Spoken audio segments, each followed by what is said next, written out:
I've talked a lot about the multi-listing system, and here I have an example of the exact opposite. I got a call from the gentleman who owns this house because he wants to sell it. So I came to visit him. And in doing this visit, we went through the pros and cons of going with a multiple number of agencies or going with a sole agent. In this case, he agreed to go sole agency. Why?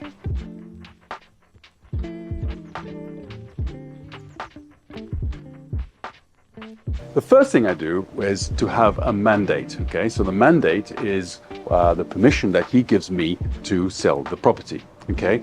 So with that, I would need a number of different documents that he would have to send to me. Obviously, we'd need to have the deed, the ownership proof of, his IDs, so a passport or a NIE. I need to know more about the house's costs, so I like to know about the community charges, the EB charges that you have, and anything else which would help me in terms of listing the property.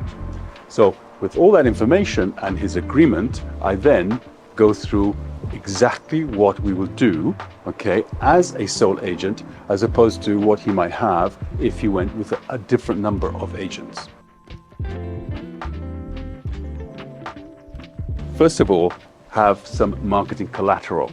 Marketing collateral will be done in terms of beautiful photography. We will have a beautiful video done of the property where we can highlight all its features. We will obviously have plans done of the property so that you can understand them on the website. We may even have a property tour which explains exactly visually where things are, and people can admire the property from their home somewhere in the world, wherever they may be looking. With all that information, of course, we can then start listing the property, which will be, first of all, of course, on our website. What we do not want as a sole agent is portals having the same house many times. So we will then put it onto portals that we manage ourselves, but I have a great agreement with somebody up in the Netherlands which has Northern European coverage. So it'll go onto portals that they have in that part of the world.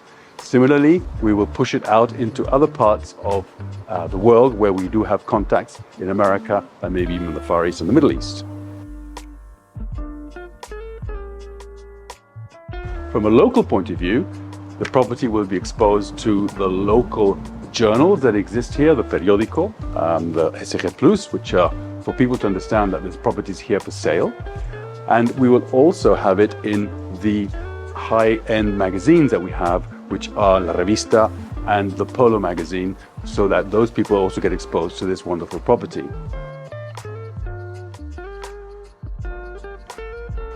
What we will of course do is what I'm doing right now, which is social media, okay? Social media has now exploded in the real estate world. All companies are using it, and it is the way to get the message across to many people of all walks of life. And one last thing we will do, of course, is as we are the sole agent, we will invite what I call collaborators who work with us, who will not be allowed to put the property onto portals, but only their own websites, to come to this property, and where we'll have an open house where they can see and know exactly what it is they're trying to sell. There's nothing worse than being called up and asked to show a property which they don't know about. So understanding what it's all about, the layout, the size, the features, is very important when anybody's trying to sell. So there you are. There's a little bit of an insight as to what I would do if anybody in the Sotogrande area would like me to list a property on a sole agency basis. We look after you. You will only deal with Noll Sotogrande, with Charlie Gubbins or Stephanie or Jorge, and we will then manage the outside world in terms of anybody coming to visit the property, the collaborators we manage, the portals that we put the property onto. Do give me a call. My name is Charlie Gubbins, and I'm available to help you. I'm reachable on email, on social media, on WhatsApp, whatever you want. Just contact me. Thank you very much.